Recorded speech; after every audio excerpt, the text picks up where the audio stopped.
Tepat di hari perceraianku, aku buat suami, mertua, dan iparku syok saat melihat keluargaku datang dengan 10 unit mobil mewah berjejer. Mertua zalim itu sampai pingsan melihat kekayaanku. Halo Bunda, selamat datang kembali ya. Semoga Bunda semuanya dalam keadaan sehat dan bahagia ya. Sebelum masuk ke ceritanya silahkan Bunda-Bunda semuanya absen terlebih dahulu ya. Bunda semuanya dari daerah mana saja yang sudah subscribe semoga rezekinya lancar ya.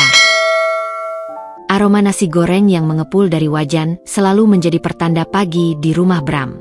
Pukul 6 tepat, seperti robot yang diprogram, aku sudah berdiri di dapur, memastikan sarapan siap sebelum keluarga suami terbangun.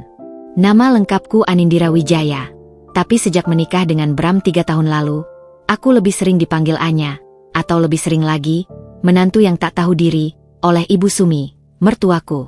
Pernikahanku dengan Bram bermula dari pertemuan tak sengaja di sebuah kafe. Aku saat itu sedang menyamar, mencoba merasakan hidup normal, jauh dari bayang-bayang nama besar keluargaku. Bram, seorang insinyur sipil dengan penghasilan pas-pasan namun berwajah cukup rupawan, berhasil menarik perhatianku dengan kesederhanaannya yang kukira tulus. Aku jatuh cinta pada gagasan tentang cinta yang tak melibatkan kemewahan, sebuah fantasi yang konyol jika dipikirkan sekarang.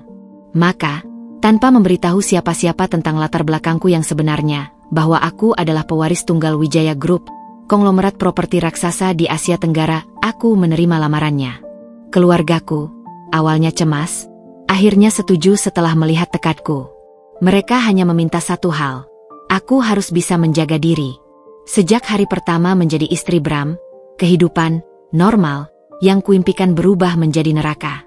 Ibu Sumi, mertuaku, adalah wanita parubaya dengan rambut yang selalu disanggul rapi, tatapan mata tajam, dan lidah setajam pisau. Baginya, aku hanyalah seorang menantu yang datang tanpa membawa apa-apa, seolah-olah aku pengemis yang beruntung bisa menikah dengan anaknya. Lihatlah, Endir, katanya suatu kali, sambil menunjuk perabotan rumah yang usang. Rumah ini sudah tua, tidak seperti rumah mewah milik teman-teman anak saya. Kalau saja kamu punya sesuatu, mungkin kita bisa merenovasinya. Aku hanya tersenyum tipis, menelan ludah pahit. Bram sendiri? Dia bukan pria jahat, justru terlalu baik. Terlalu baik pada ibunya, terlalu patuh pada setiap perkataan Ibu Sumi, sampai-sampai aku merasa ia tak punya suara sendiri. Ia sering membela aku, tapi hanya sebatas bisikan ketika ibunya tidak ada. Di depan Ibu Sumi, ia akan diam 1000 bahasa, menunduk pasrah seperti anak kecil yang takut dihukum. Sesekali ia akan meminta maaf padaku di kamar. Maaf, ya, Anya. Ibu memang begitu. Tapi dia sayang kok sama kamu. Sayang? Entah definisi sayang seperti apa yang ia maksud. Kemudian ada Rina, kakak iparku. Usianya sedikit lebih tua dariku, dan dia belum menikah. Mungkin karena itu, ia melampiaskan kekesalannya padaku. Setiap kali aku membeli sesuatu untuk diri sendiri, meskipun itu hanya sehelai baju diskon, Rina akan mencibir. Gayanya mau sok sosialita, padahal cuma numpang hidup sama adik saya. Ia selalu membandingkan hidupku dengan hidupnya yang menurutnya lebih susah dan lebih mandiri. Padahal ia juga tinggal di rumah Ibu Sumi tanpa kontribusi signifikan. Perhiasan emas kecil yang kubeli dari uang tabunganku sendiri pun tak luput dari komentarnya. Paling juga emas palsu. Atau kalau bukan, pasti pinjam sana-sini. Setiap pagi, setelah sarapan, aku akan membersihkan rumah, mencuci piring, menyetrika pakaian, bahkan sesekali mencuci mobil Bram dan mobil lama Ibu Sumi. Aku tak pernah mengeluh. Ini adalah pilihanku, dan aku ingin menjalaninya dengan totalitas. Ada pelajaran berharga yang kudapatkan. Bagaimana rasanya hidup tanpa kemewahan, bagaimana rasanya diremehkan, dan betapa berharganya setiap sen yang kudapatkan dengan keringat sendiri. Namun, jauh di lubuk hatiku, sebuah bara kecil mulai menyala. Bara kekecewaan, bara harga diri yang terus-menerus diinjak. Suatu malam, ayah menelepon. "Bagaimana kabarmu, Nak? Apakah kamu baik-baik saja?" Suaranya penuh kekhawatiran. Aku tahu, keluargaku selalu mengawasiku dari jauh, meski mereka pura-pura tidak. "Aku baik-baik saja, Ayah," jawabku, berusaha terdengar ceria. Semua berjalan lancar. Aku tidak ingin mereka khawatir. Aku ingin membuktikan bahwa aku bisa. Namun, setiap percakapan itu berakhir. Aku selalu memandang cincin berlian kecil yang tak pernah kukenakan, yang kusimpan di laci terdalam lemariku. Cincin itu adalah pengingat dari kehidupan lamaku, sebuah rahasia yang, aku tahu, suatu hari nanti akan terkuak. Di mata keluarga Bram, aku hanyalah Anya, seorang wanita muda biasa tanpa latar belakang istimewa, yang beruntung bisa menikah dengan putra tunggal mereka. Sebuah anggapan yang sengaja kubiarkan mereka yakini, sebuah topeng yang kusimpan rapat. Di balik apron lusuh yang sering kubiarkan kotor karena pekerjaan rumah tangga, di balik rambut yang kubiarkan diikat seadanya, tersembunyi identitasku yang sesungguhnya. Anindira Wijaya, putri semata wayang dari Bapak Arya Wijaya, pendiri sekaligus CEO Wijaya Group. Wijaya Group bukan sekadar perusahaan. Ini adalah sebuah imperium yang menancapkan kukunya di berbagai sektor vital perekonomian Asia Tenggara. Dari proyek-proyek megacity yang mengubah lanskap perkotaan, deretan hotel bintang 7 yang menghadap langsung ke pantai pribadi di Bali dan Maldives, hingga jaringan manufaktur tekstil terbesar di kawasan, semuanya berada di bawah naungan bendera Wijaya Group. Kantor pusatnya berdiri gagah di kawasan elit Sudirman, Jakarta, sebuah bangunan pencakar langit dengan arsitektur futuristik, menjadi simbol kekuasaan dan kemakmuran yang tak terbantahkan. Ayah adalah seorang visioner, pekerja keras yang tak kenal lelah, dan di atas segalanya, ia sangat mencintai keluarganya. Ia membangun semuanya dari nol, dari sebuah kontrakan kecil hingga menjadi raksasa bisnis, dan dia selalu mengajarkanku nilai-nilai kesederhanaan, kerja keras, serta pentingnya empati terhadap sesama. Harta itu titipan, Anya, katanya suatu kali saat aku masih kecil, ketika melihatku menangis karena mainan mahal pecah. Yang terpenting adalah bagaimana kamu menggunakannya untuk kebaikan, dan bagaimana kamu belajar menghargai setiap hal, sekecil apapun.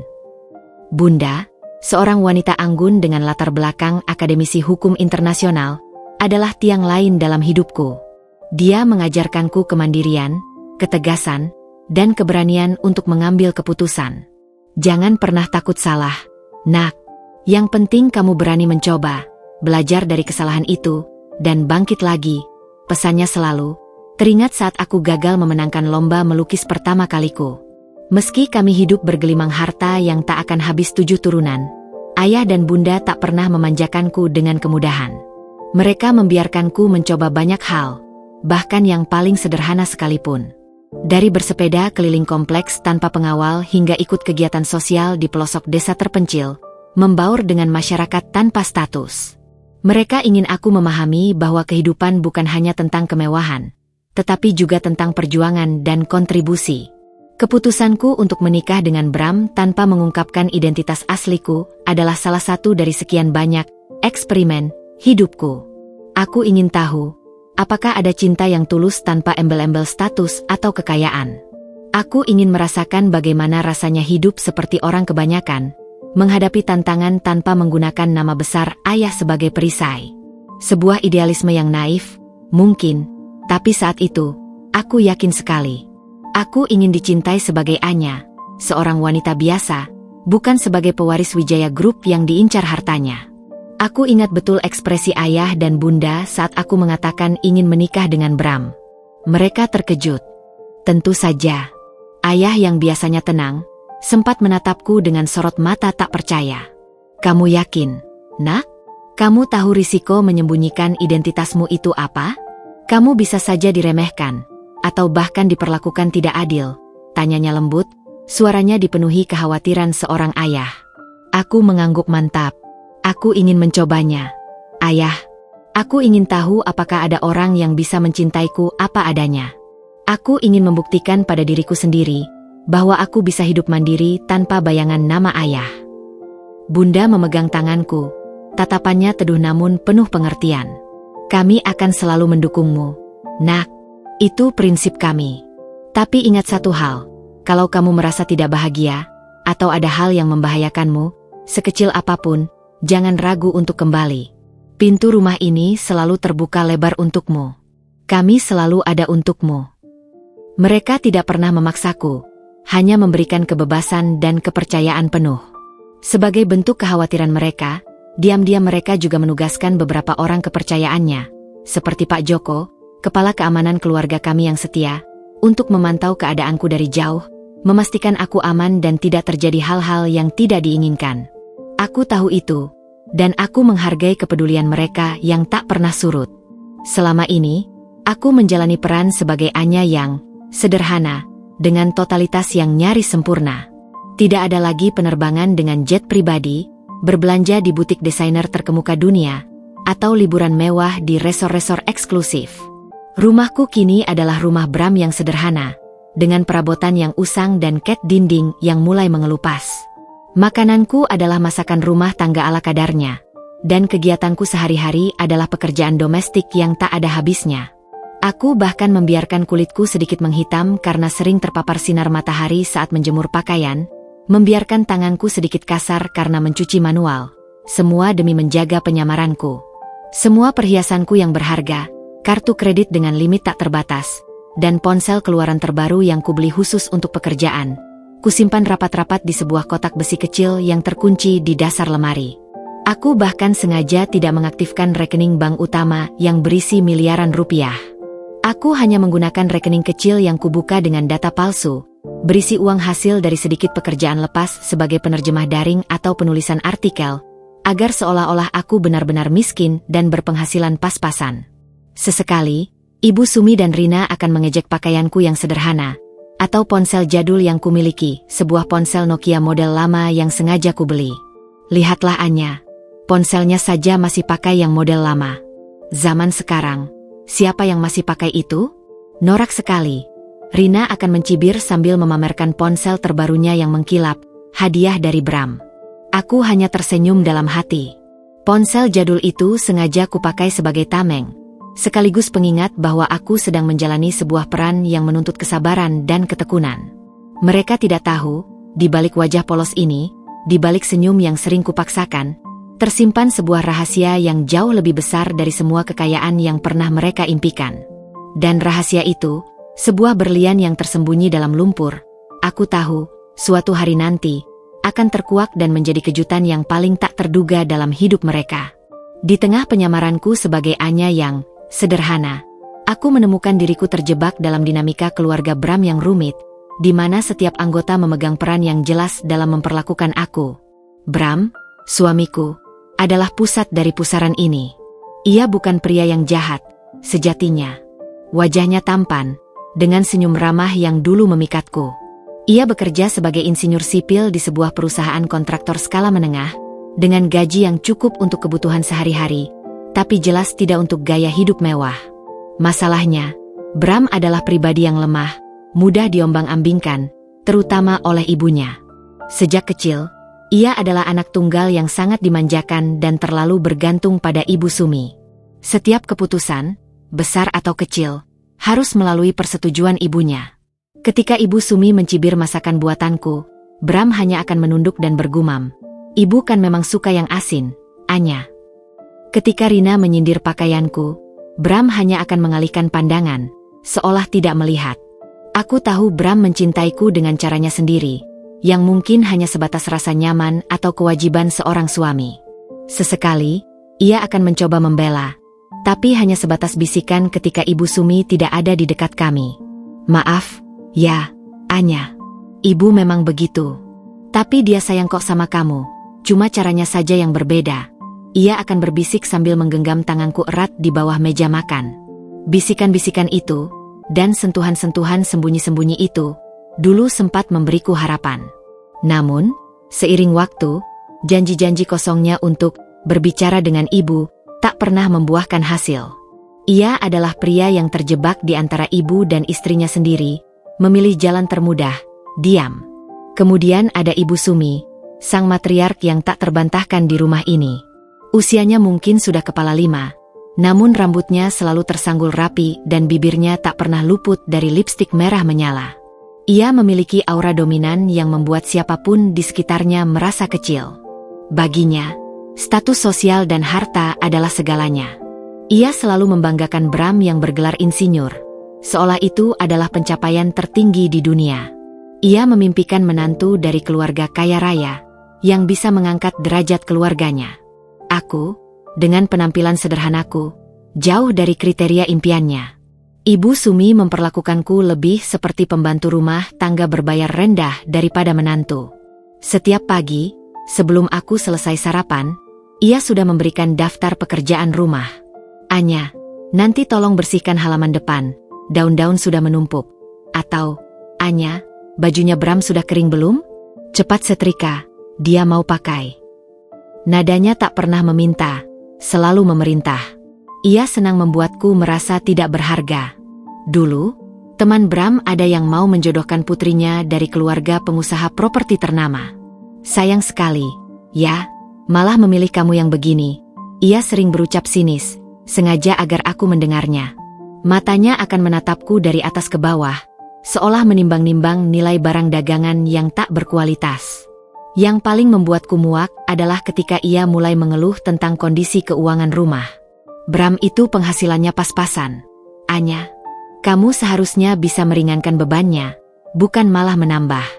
Coba cari pekerjaan sampingan yang menghasilkan lebih banyak, katanya, padahal aku sudah berkontribusi dari uang hasil kerja lepas dan melakukan semua pekerjaan rumah tangga. Baginya, uangku tak pernah cukup, dan keberadaanku selalu menjadi beban. Ia tak pernah tahu bahwa seluruh kekayaan yang ia impikan untuk Bram sebenarnya ada dalam genggamanku. Terakhir, ada Rina, kakak Bram. Usianya sekitar 30-an akhir dan belum menikah. Ia bekerja sebagai karyawan bank biasa, dengan gaji yang tidak seberapa. Rina adalah cerminan dari rasa iri dan dengki yang mendalam. Ia selalu membandingkan dirinya denganku, dan anehnya, selalu merasa ia lebih baik dariku, meskipun aku yang lebih banyak berkontribusi. Ia sangat bangga dengan statusnya sebagai kakak kandung Bram, dan menganggapku sebagai orang luar yang merebut perhatian adiknya.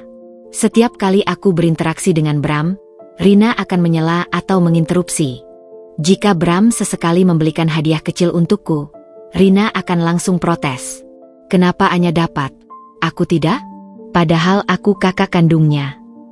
Ia sering memakai barang-barangku tanpa izin, lalu mengembalikannya dalam keadaan rusak atau kotor.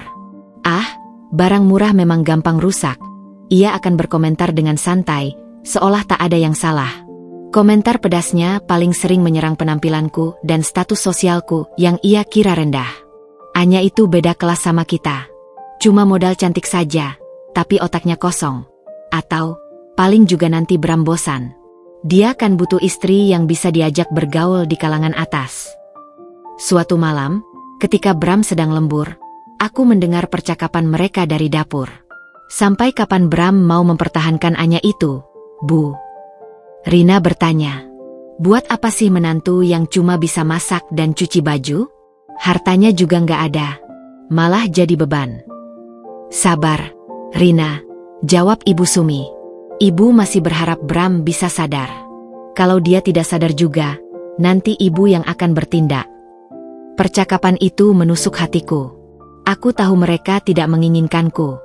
Mereka hanya menginginkan status dan kekayaan yang tak kumiliki, setidaknya di mata mereka. Namun, alih-alih merasa sakit hati, sebuah tekad baru justru membara di dalam diriku. Mereka ingin tahu siapa aku sebenarnya? Baiklah, mereka akan tahu, di waktu yang paling tepat dan dengan cara yang paling mengejutkan. Dunia Bram dan keluarganya, yang dipenuhi kesombongan dan keserakahan, akan segera berbalik 180 derajat. Beberapa bulan berlalu. Setiap hari terasa seperti ujian kesabaran yang tak berujung. Rutinitas harian yang menuntut, dibumbui dengan rentetan kritik dan sindiran pedas dari Ibu Sumi serta Rina, terasa semakin menyesakan. Udara di rumah itu terasa tebal dengan ketidaknyamanan, dan aku merasa seolah setiap gerak-geriku dinilai dan dicari kesalahannya. Bram, seperti biasa, tetap menjadi pengamat pasif, sesekali memberikan tatapan prihatin yang tak berarti, tatapan yang semakin lama semakin terasa hampa. Namun, puncak penghinaan itu, sebuah titik balik yang mengubah bara di hatiku menjadi kobaran api, datang pada sebuah acara keluarga besar Bram. Itu adalah pesta ulang tahun ke-60 Pak Herman, paman Bram yang paling dihormati di keluarga besar mereka. Pak Herman adalah pensiunan jenderal dengan koneksi luas di kalangan pejabat dan pengusaha, dan kehadirannya selalu ditunggu-tunggu dalam setiap acara keluarga. Seluruh sanak saudara Bram, termasuk para sepupu, paman, bibi, dan keponakan, berkumpul di Grand Ballroom, sebuah restoran hotel bintang 4 terkemuka di pusat kota. Aku sudah berupaya tampil serapi mungkin dengan gaun sederhana berwarna pastel yang kubeli dari uang hasil kerja lepas. Modelnya klasik namun elegan, dan rambut yang kubiarkan terurai rapi, sedikit bergelombang di ujungnya. Aku bahkan memakai sepasang anting kecil dengan mutiara asli yang dulu dibelikan ayah saat aku remaja. Satu-satunya perhiasan asli yang masih sering kupakai secara terang-terangan karena penampilannya yang tidak mencolok. Saat kami tiba, suasana ballroom sudah ramai dengan obrolan dan tawa. Musik lembut mengalun, dan aroma masakan mewah memenuhi ruangan. Namun, kemewahan itu tak serta-merta menjamin kehangatan. Ibu Sumi langsung menarik Bram ke samping, berbisik-bisik sambil melirikku sinis dari ujung matanya. Wajah Bram tampak mengangguk-angguk pasrah, bibirnya sesekali terbuka seolah ingin menyanggah namun tak mampu. Tak lama kemudian, Ibu Sumi kembali dengan senyum lebar yang dipaksakan. Tangannya menggandeng erat seorang wanita muda yang tampak sangat modis dengan gaun desainer, dan bergelayut manja di lengan seorang pria berjas rapi yang memancarkan aura kesuksesan. "Anya, kenalkan ini Citra," kata Ibu Sumi, nadanya penuh kemenangan. Suaranya sengaja dibuat sedikit lebih keras agar terdengar orang lain. "Putri dari Bapak Hartono, pengusaha garmen sukses di Surabaya. Dan ini calon suaminya, Doni, seorang direktur muda di bank swasta terkemuka di Jakarta." Ia menekan kata, pengusaha sukses, dan direktur muda, seolah ingin menusukku dengan setiap suku katanya. Citra ini kebetulan sepupu jauh Bram, tapi dia jauh lebih sukses dan berkelas. Kalimat terakhir itu diucapkan sambil menatapku dari atas ke bawah, dengan tatapan menghina yang tak bisa disembunyikan, seolah membandingkan kualitas barang yang sangat jomplang. Citra sendiri tersenyum ramah, namun ada kilatan penasaran yang jelas di matanya saat ia menatapku, seolah mencoba menguraikan misteri di balik statusku sebagai menantu keluarga Bram. Sepanjang acara, Ibu Sumi tak henti-hentinya memuji Citra di hadapan semua orang, terutama di hadapan bibi dan paman yang duduk di meja yang sama. "Lihatlah Citra, dia pintar, mandiri, sudah punya butik sendiri sejak lulus kuliah," katanya dengan nada membandingkan yang tak tersamarkan. "Beda sekali dengan menantu ibu yang ini. Cuma bisa di rumah saja. Tidak ada keterampilan khusus yang bisa dibanggakan." Bram hanya menunduk, sesekali menggeser kursi, tampak gelisah, namun tak berani menatap mataku, apalagi menyanggah ucapan ibunya. Beberapa bibi dan sepupu Bram melirikku dengan tatapan kasihan, namun tak ada satupun yang berani membela atau menyela omongan Ibu Sumi. Mereka semua seolah takut pada aura dominan sang matriark. Puncak dari drama yang menyayat hati ini terjadi ketika sesi foto keluarga besar. Fotografer sudah siap, dan semua anggota keluarga diminta berkumpul. Ibu Sumi, dengan gestur kasar yang tak terlihat oleh orang lain, sengaja mendorongku ke paling belakang, di barisan paling pinggir, di balik sosok-sosok yang lebih tinggi, hampir tak terlihat. "Anya, minggir sedikit. Itu ada Mbak Rina yang mau di depan, di samping adiknya," katanya dengan nada memerintah, yang terdengar manis di telinga orang lain namun kasar bagiku. Rina, dengan senyum puas dan licik, langsung mengisi posisi di samping Bram, melingkarkan lengannya di lengan adiknya seolah ia adalah satu-satunya wanita yang berhak berdiri di sana. Aku mundur beberapa langkah, merasakan perih yang tak tertahankan di ulu hati.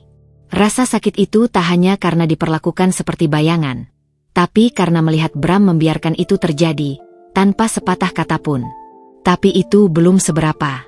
Saat makan malam, meja kami penuh tawa dan obrolan yang kaku. Tiba-tiba, Ibu Sumi mengangkat suaranya, memecah suasana. "Kalian tahu tidak?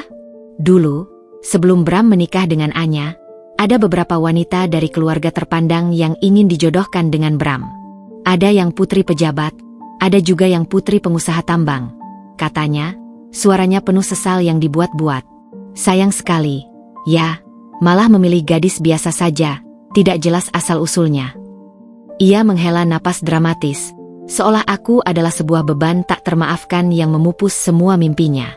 Padahal kalau Bram menikah dengan yang sepadan, mungkin sekarang kami sudah bisa liburan ke luar negeri setiap tahun, punya mobil baru, atau bahkan rumah yang lebih besar.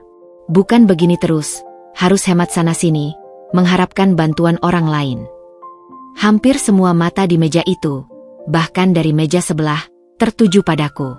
Aku merasakan pipiku memanas, menahan air mata yang sudah diambang mata. Ini bukan lagi sekadar sindiran. Ini adalah penghinaan terang-terangan yang diucapkan dengan sengaja di depan seluruh keluarga besar, bahkan beberapa tamu yang tak ku kenal.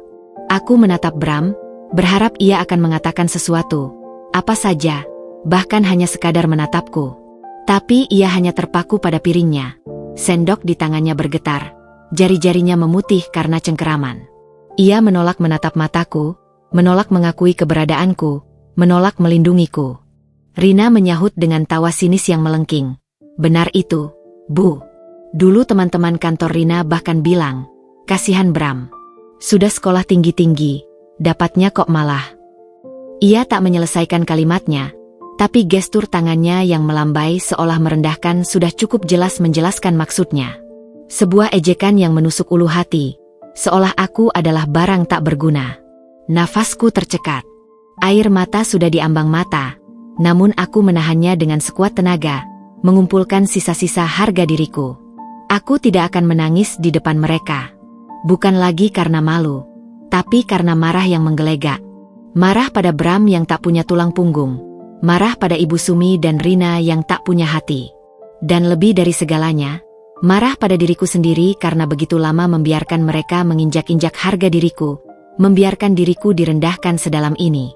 Saat itu, di tengah denting sendok yang terasa memekakan dan tawa yang dipaksakan dari orang-orang di sekitarku, sebuah keputusan bulat yang dingin dan tegas terbentuk di benakku.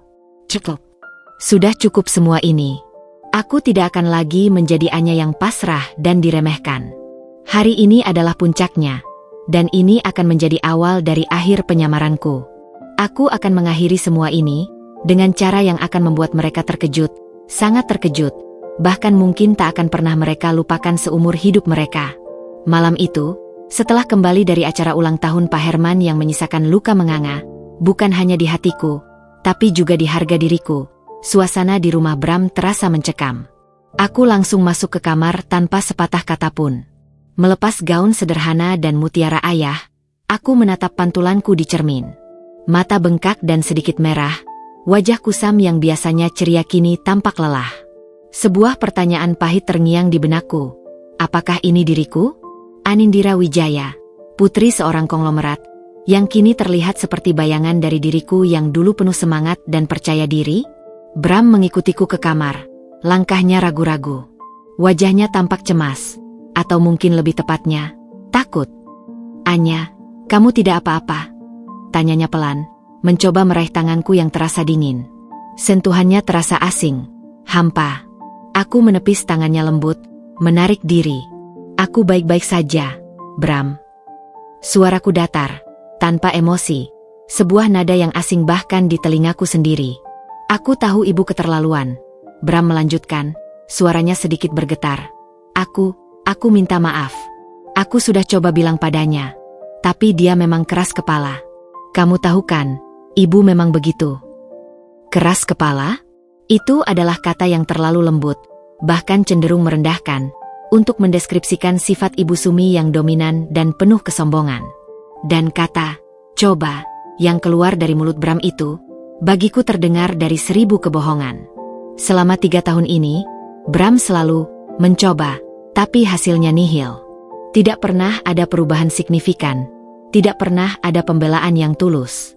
Kesabaranku sudah habis. 3 tahun adalah waktu yang sangat lama untuk sebuah percobaan yang gagal total. Ini bukan lagi tentang mencari validasi dari Bram atau keluarganya. Ini tentang diriku sendiri. Aku berbalik menghadapnya, menatapnya lurus. Ada ketenangan yang dingin dalam diriku, sebuah keputusan yang telah mengkristal. Bram, aku sudah memikirkan ini dengan sangat matang.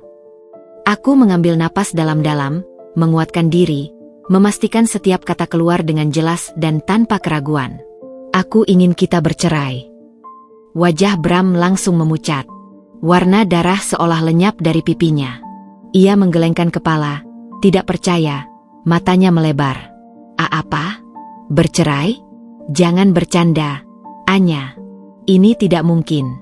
Kita baik-baik saja, kan? Aku serius, Bram. Aku menatapnya lurus, tidak ada sedikit pun keraguan di mataku. Aku tidak bisa lagi melanjutkan pernikahan ini. Aku sudah berusaha, sangat keras. Aku sudah menekan diriku sendiri, mencoba memahami, mencoba beradaptasi. Tapi aku tidak bisa hidup dalam lingkungan di mana aku tidak dihargai, di mana harga diriku terus-menerus diinjak-injak setiap hari, setiap waktu. Tapi kita sudah menikah 3 tahun. Kita bisa bicarakan ini baik-baik. Kita cari solusi, Anya. Bram mencoba meraihku lagi, kali ini lebih putus asa, tangannya gemetar. Bicara baik-baik. Aku tertawa hampa, sebuah tawa yang dipenuhi kepedihan dan ironi. Sejak kapan ada pembicaraan baik-baik di rumah ini, Bram? Setiap hari aku sudah berusaha menjadi istri yang baik, menantu yang patuh. Aku melakukan semua pekerjaan rumah tangga. Aku bekerja lepas untuk membantu keuangan rumah tangga yang menurut ibumu pas-pasan. Tapi apa balasannya? Hanya penghinaan, cemoohan, dan kamu yang selalu diam, menjadi penonton yang pasif. Mataku berkaca-kaca, tapi aku tidak akan membiarkan air mata jatuh. Tidak di depannya. Aku tak ingin terlihat lemah di hadapan pria yang tak bisa melindungiku. Bram terdiam, tak bisa membantah. Wajahnya menunduk, bahunya melorot.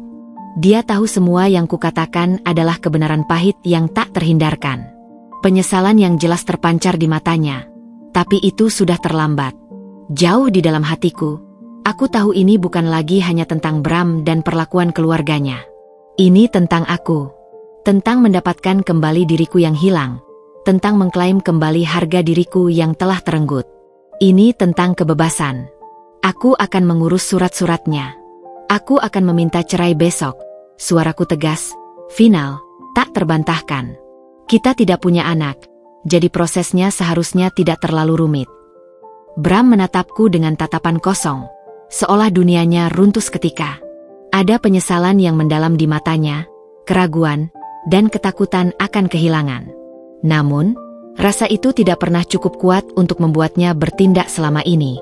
Setelah Bram keluar dari kamar dengan langkah gontai, meninggalkan kesunyian yang dingin, aku berjalan menuju lemari. Tangan gemetar meraih kotak kecil yang terkunci di dasar laci pakaian dalamku. Di dalamnya, tersembunyi tidak hanya cincin berlian ayah yang tak pernah kupakai, tapi juga sebuah flash drive berisi berkas-berkas penting tentang aset pribadi dan legalitas Wijaya Group, serta ponsel lamaku yang berisi nomor-nomor khusus, nomor-nomor yang hanya diketahui oleh orang-orang terdekat di lingkaran keluargaku. Aku mengeluarkan ponsel itu, merasakan bobotnya yang familiar di tanganku, sebuah koneksi ke duniaku yang sebenarnya. Dengan napas gemetar namun penuh tekad, aku menekan sebuah nomor yang sudah lama tak kuhubungi secara langsung. Jantungku berdebar kencang, antara gugup dan euforia. Di seberang sana, suara berat namun hangat menyahut. "Halo, Anya? Ada apa, Nak?" Suaramu terdengar berbeda. Itu suara Pak Joko, kepala keamanan keluarga kami yang sangat setia, yang juga bertindak sebagai asisten pribadi ayah. Ia adalah salah satu dari sedikit orang yang tahu persis identitas asliku dan selalu memantau keadaanku, melaporkan semua yang terjadi pada ayah dan bunda. "Pak Joko," suaraku sedikit bergetar, namun penuh tekad yang membara. "Aku ingin bercerai dari Bram." Ada hening sejenak di ujung telepon. Mungkin Pak Joko sudah menduga ini akan terjadi, tapi mendengar langsung dari mulutku pasti berbeda. Lalu, suaranya kembali, kali ini lebih serius. "Baik, Nona. Apakah Nona sudah siap? Kami siap untuk memfasilitasi apapun yang Nona butuhkan." "Aku siap," jawabku mantap, memejamkan mata sejenak, membayangkan kebebasan. Aku ingin ini diselesaikan secepatnya. Dan aku ingin sebuah kejutan. Untuk mereka, Pak Joko. Sebuah kejutan yang tidak akan pernah mereka lupakan. Aku ingin mereka tahu siapa aku sebenarnya, di saat yang paling tepat. Senyum tipis, dingin, namun penuh kepuasan terukir di bibirku. Ini bukan senyum kebahagiaan, melainkan senyum tekad. Tekad untuk mengakhiri penderitaan ini, dan memulai babak baru dalam hidupku. Rencana sudah diatur, benih-benih balas dendam manis sudah tertanam. Keluarga Bram mungkin mengira mereka telah memenangkan segalanya, mengira mereka berhasil menyingkirkanku. Tapi mereka tidak tahu badai macam apa yang akan menerjang mereka di hari yang akan datang. Keesokan paginya, suasana di meja makan terasa lebih dingin dari biasanya. Ibu Sumi dan Rina sesekali melirikku, seolah bertanya-tanya mengapa aku tampak begitu tenang. Bahkan ada senyum tipis tersungging di bibirku. Mereka belum tahu badai apa yang akan datang. Bram, di sisi lain, tampak lesu, tak nafsu makan. Matanya bengkak, menunjukkan ia mungkin tidak tidur semalaman. Setelah sarapan yang canggung itu, aku menghadap Bram. Aku sudah membuat janji dengan pengacara hari ini. Aku akan mengajukan gugatan cerai. Mata Bram membelalak. Secepat ini, Anya? Bisiknya, khawatir Ibu Sumi mendengar. Untuk apa menunda sesuatu yang sudah jelas tak ada masa depannya? Bram, jawabku datar. Seolah takdir memang berpihak padaku. Saat itu juga Ibu Sumi dan Rina keluar dari kamar, baru selesai berdandan. Ibu Sumi yang melihat wajah Bram yang pucat langsung curiga. Ada apa ini? Kenapa wajahmu seperti habis melihat hantu, Bram? Matanya beralih padaku, menyelidik. Dan kamu, Anya, kenapa senyum-senyum begitu? Ada apa? Aku menarik napas dalam, memutuskan ini adalah saatnya. Aku akan bercerai dari Bram, Bu. Seketika, ruangan hening. Ekspresi Ibu Sumi dan Rina berubah drastis dari penasaran menjadi tak percaya, lalu mendidih marah. Apa? Teriak Ibu Sumi, suaranya melengking. Kamu bilang apa?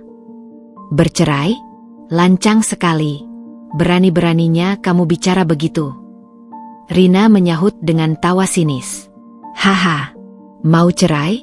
Memang kamu mau hidup dari apa setelah ini, Anya? Dari uang Bram yang pas-pasan? Atau mau kembali ke rumah orang tuamu yang juga biasa-biasa saja itu?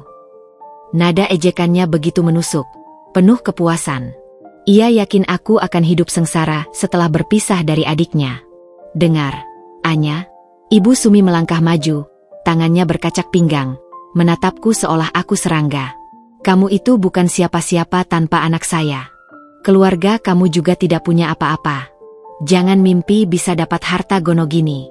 Yang ada, kamu harus bersyukur kami tidak meminta ganti rugi karena sudah menyusahkan kami selama ini.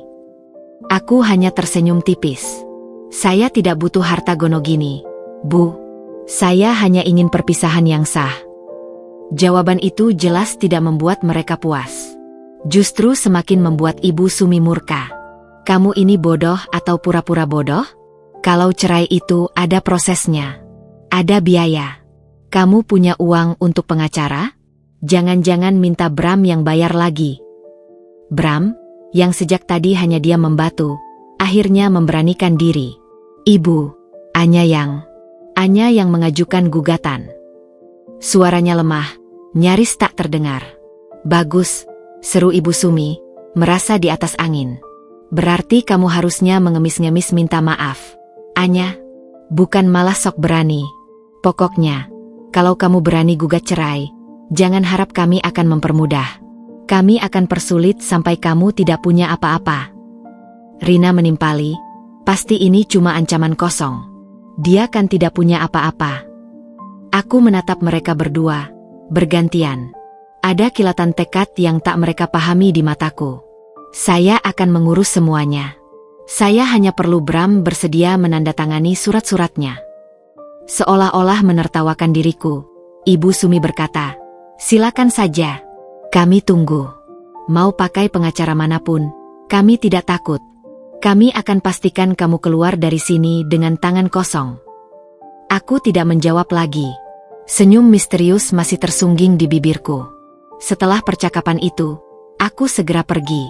Begitu tiba di kantor pengacara, aku bertemu dengan Bapak Danu, seorang pengacara senior yang sangat dihormati, yang juga merupakan kolega dekat ayah.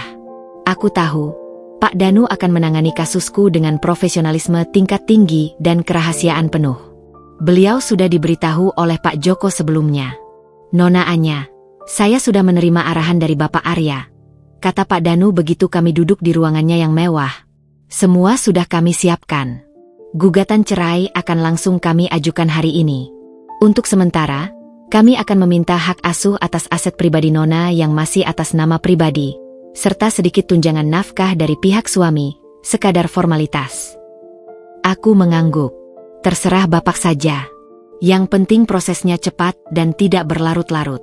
Dan untuk kejutan itu, apakah semua sudah diatur? Pak Danu tersenyum tipis.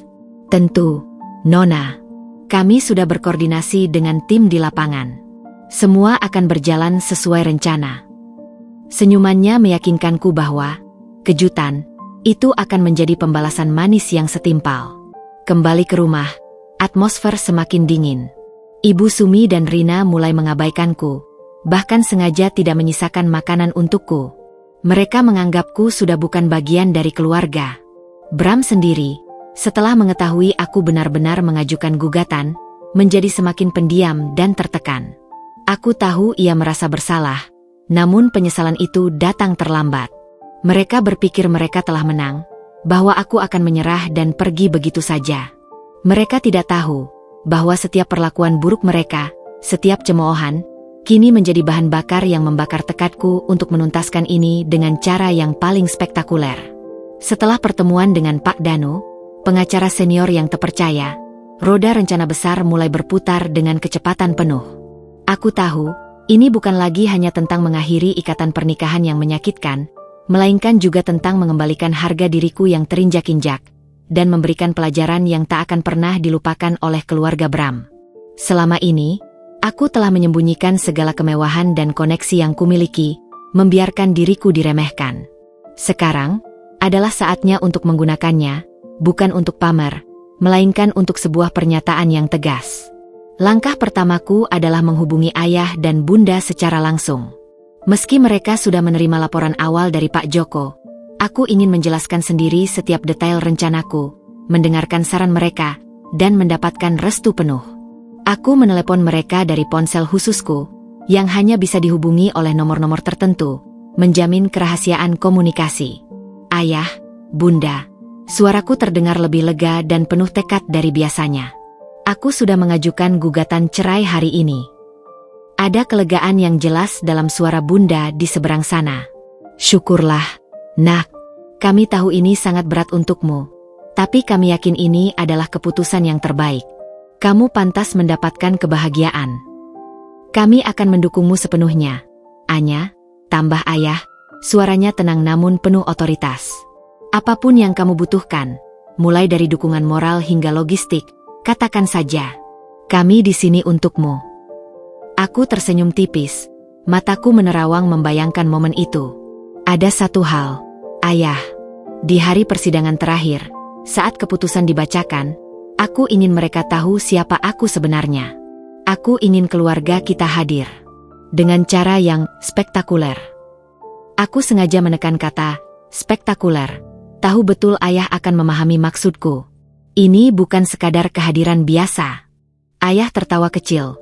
Sebuah tawa yang jarang kudengar akhir-akhir ini. Ide yang bagus sekali, nak. Ayah sudah menduga kamu akan meminta hal ini. Jangan khawatir, ayah akan mengurusnya. Semua akan berjalan sesuai keinginanmu. Percayakan saja pada kami. Keluargaku adalah aset terbesarku, bukan hanya dalam hal kekayaan, tetapi juga dalam hal dukungan emosional dan strategis yang tak terbatas. Ayah segera menginstruksikan tim kepercayaannya untuk mempersiapkan segala sesuatunya dengan cermat. Ini bukan hanya tentang kehadiran fisik, tapi tentang sebuah pernyataan visual yang tak terbantahkan. Mobil-mobil mewah yang akan berjejer di depan pengadilan, pakaian yang akan mereka kenakan, bahkan cara mereka masuk ke dalam gedung. Semuanya akan diatur dengan presisi militer, dirancang untuk meninggalkan kesan yang mendalam. Ayah bahkan menugaskan beberapa staf kepercayaannya untuk memastikan tidak ada kebocoran informasi tentang identitasku di media atau pihak lain sebelum hari H, menjaga elemen kejutan tetap utuh. Sementara itu, aku menjalani hari-hariku di rumah Bram dengan tenang, seolah tidak terjadi apa-apa, bahkan terlihat semakin pasrah. Ibu Sumi dan Rina semakin menjadi-jadi dalam perlakuan dan sindiran mereka. Mereka sering membicarakan masa depanku yang suram di depanku, seolah aku adalah hantu tak berharga di rumah itu. Nanti kalau sudah cerai, paling juga hanya pulang ke kampungnya, jadi petani. Rina mencibir suatu sore, sambil menikmati teh hangat di ruang tamu. Ibu Sumi menimpali dengan nada jijik, atau jadi pembantu di rumah orang kaya. Lumayan, daripada tidak ada pekerjaan dan cuma jadi beban suami. Aku hanya tersenyum tipis, dalam hati membayangkan wajah mereka saat melihat kampungku yang sebenarnya. Sebuah estate mewah dengan pemandangan pegunungan. Atau rumah orang kaya, yang mereka maksud adalah rumahku sendiri, yang luasnya jauh melebihi rumah mereka. Aku bahkan sengaja berpakaian lebih sederhana dari biasanya, dengan baju-baju yang sudah pudar warnanya, seolah-olah aku memang tidak punya apa-apa lagi selain itu. Aku membiarkan mereka merasa menang, membiarkan mereka menikmati ilusi kekuasaan mereka, membiarkan kesombongan mereka membumbung tinggi, hanya untuk jatuh lebih telak. Di balik itu semua, aku terus berkoordinasi secara rahasia dengan Pak Danu dan Pak Joko. Pak Danu mengurus semua detail hukum, memastikan gugatan berjalan lancar dan tidak bisa dipersulit oleh pihak Bram atau pengacara mereka. Ia juga menyiapkan dokumen-dokumen legal yang diperlukan untuk membuktikan identitasku dan aset-asetku, jika sewaktu-waktu dibutuhkan di pengadilan. Meskipun aku berharap itu tidak perlu diungkap secara verbal, biarkan visual yang berbicara. Sementara itu, Pak Joko, dengan pengalamannya yang luas dalam mengelola logistik acara-acara besar keluarga Wijaya, mengatur detail untuk kejutan besar itu. Nona, kami sudah menyiapkan 10 unit mobil terbaik dari koleksi keluarga, yang paling menonjol dan eye-catching, lapor Pak Joko melalui telepon suatu malam, suaranya tenang namun antusias. Mulai dari Rolls-Royce Phantom terbaru, Lamborghini Aventador, Ferrari Roma, Bentley Continental Gigaton, hingga beberapa unit Mercedes-Benz S-Class dan Range Rover edisi terbatas. Semuanya sudah dipoles dan siap digunakan, dengan plat nomor khusus yang tidak akan bisa diabaikan. Aku tersenyum lebar. Sempurna, Pak Joko. Pastikan mereka semua berjejer rapi di depan gedung pengadilan, mencolok, dan tidak bisa diabaikan oleh siapapun yang lewat, terutama oleh Bram dan keluarganya. Siap, Nona.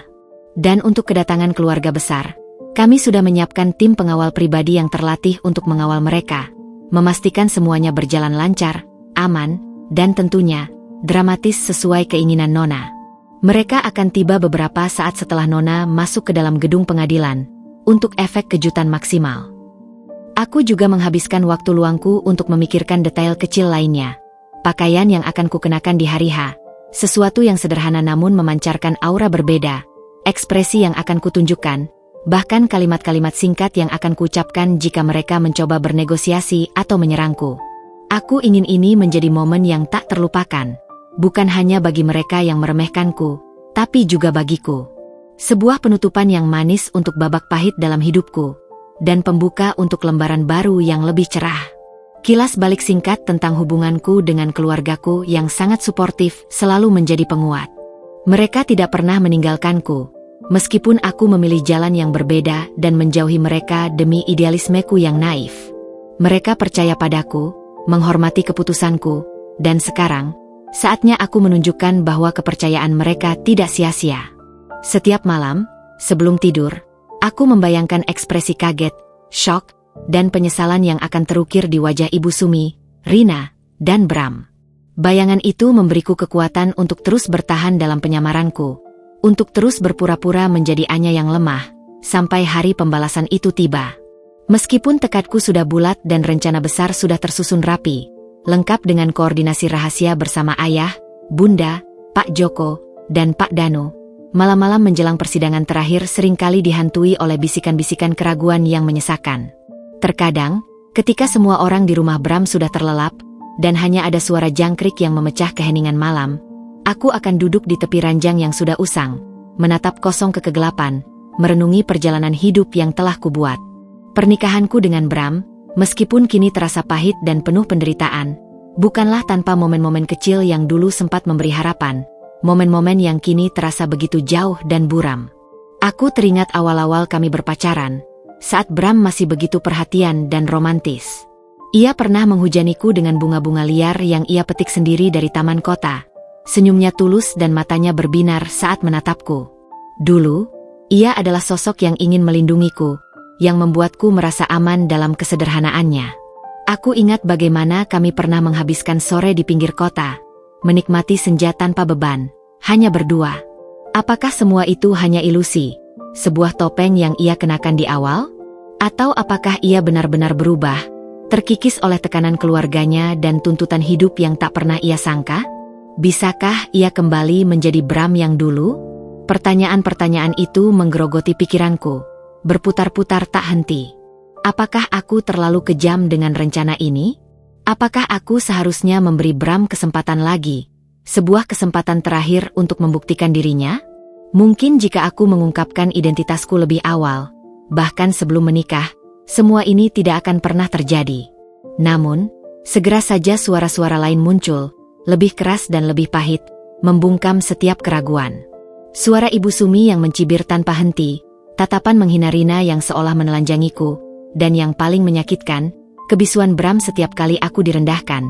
Setiap kali ia memilih untuk membiarkan ibunya menginjak-injakku demi kedamaian semu. Aku teringat saat Bram jatuh sakit parah karena tifus. Badannya panas tinggi dan ia nyaris tak bisa bangun. Selama seminggu penuh, aku yang merawatnya siang dan malam.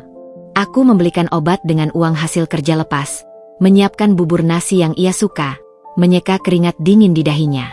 Aku bahkan mengambil cuti dari semua pekerjaan freelanceku demi menjaganya, mengabaikan tuntutan Ibu Sumi dan Rina untuk tetap mengerjakan pekerjaan rumah.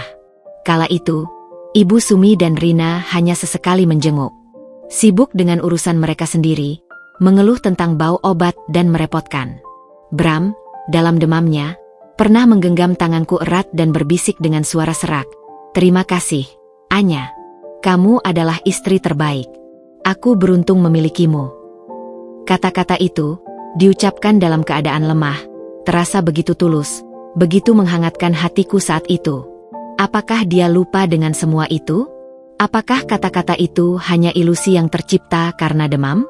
Lalu ada malam ketika aku berhasil memenangkan sebuah proyek desain grafis kecil yang sangat kubanggakan. Itu adalah proyek pertamaku yang cukup besar, dan aku pulang dengan semangat membara, ingin berbagi kabar baik itu dengan Bram. Aku membayangkan ia akan memelukku dan mengucapkan selamat. Namun, Ibu Sumi malah menyambutku dengan daftar cucian menumpuk yang harus kusetrika dan keluhan tentang lantai yang kotor karena aku terlalu lama di luar.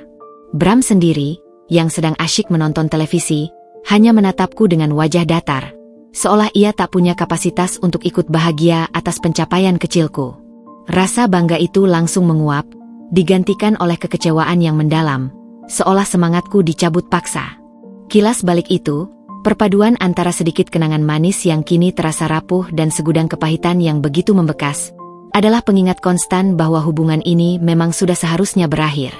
Idealismeku untuk mencari cinta sejati yang tak didasari materi telah hancur berkeping-keping di tangan mereka. Mereka tidak menghargaiku sebagai manusia, apalagi sebagai istri yang setia. Mereka hanya melihat kekosongan, sebuah wadah untuk direndahkan dan dimanfaatkan.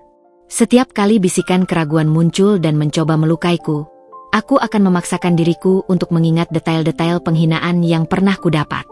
Perlakuan Ibu Sumi yang kejam, tatapan mata Rina yang penuh iri dan kebencian, dan yang terpenting, kelemahan Bram yang membiarkan semua itu terjadi tanpa pernah berani membela.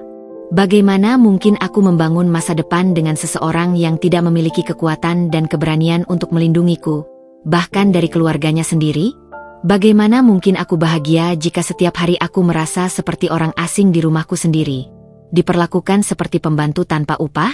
Tekadku, meskipun sempat goyah oleh gelombang emosi dan kenangan pahit, selalu kembali menguat.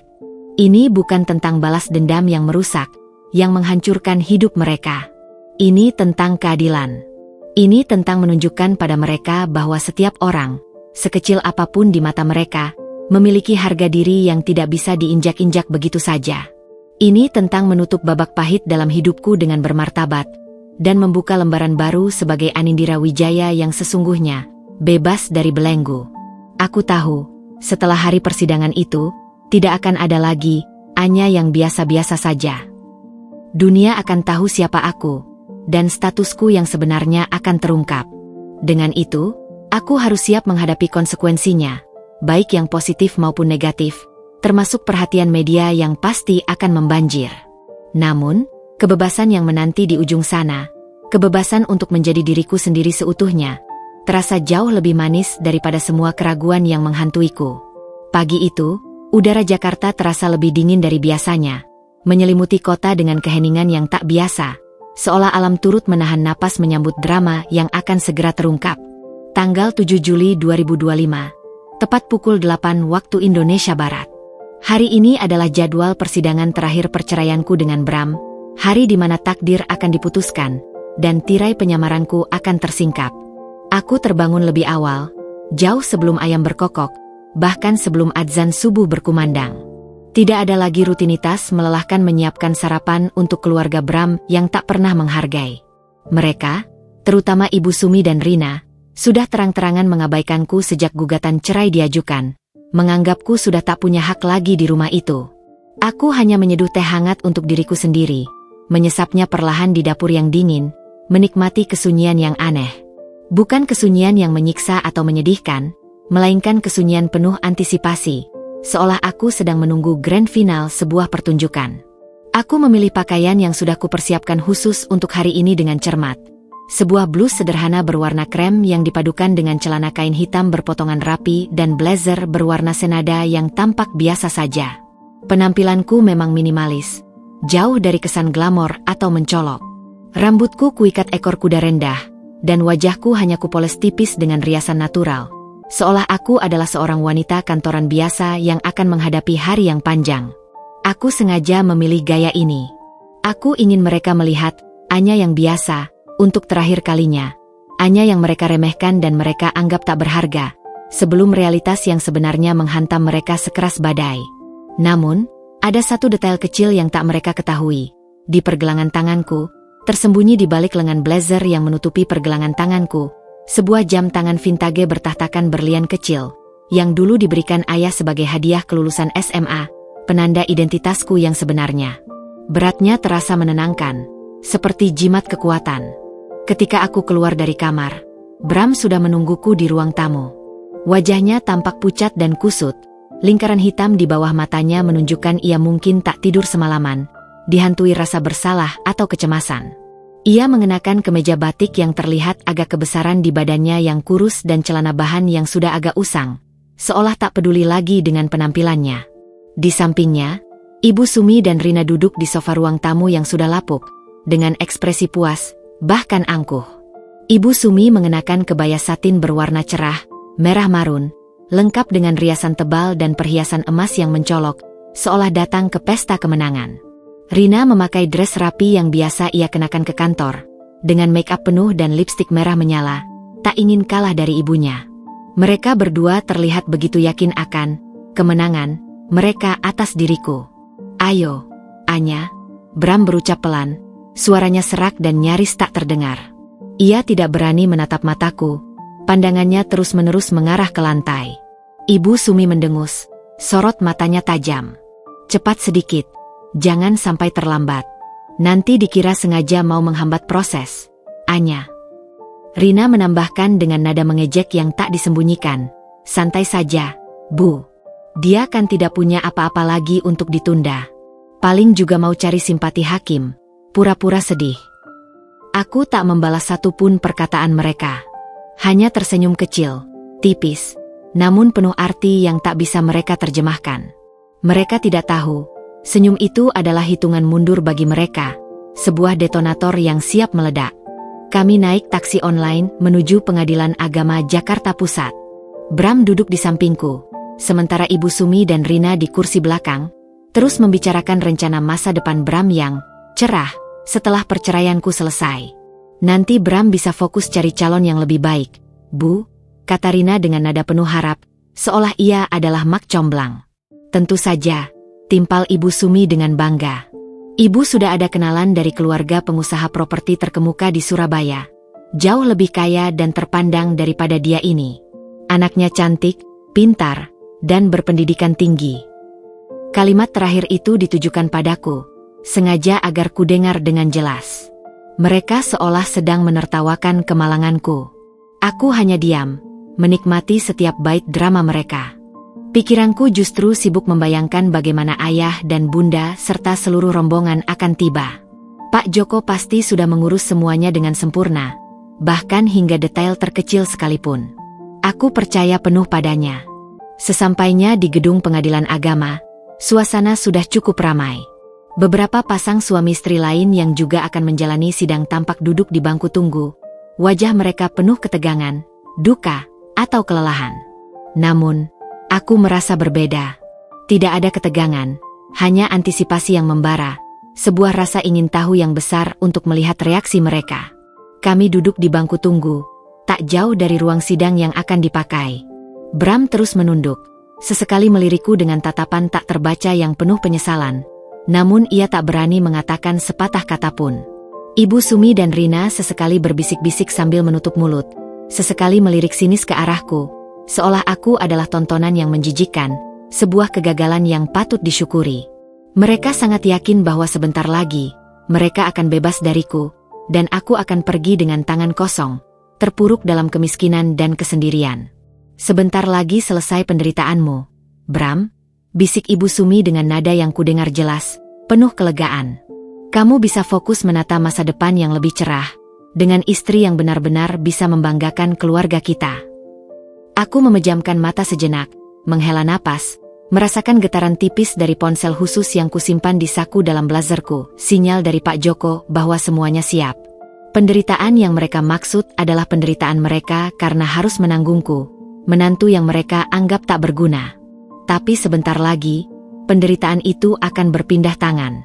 Jam tangan ayah di pergelangan tanganku menunjukkan pukul 9.15 waktu Indonesia Barat. Waktu untuk kejutan sudah sangat dekat. Sangat-sangat dekat. Aku merasakan adrenalin mengalir deras dalam darahku.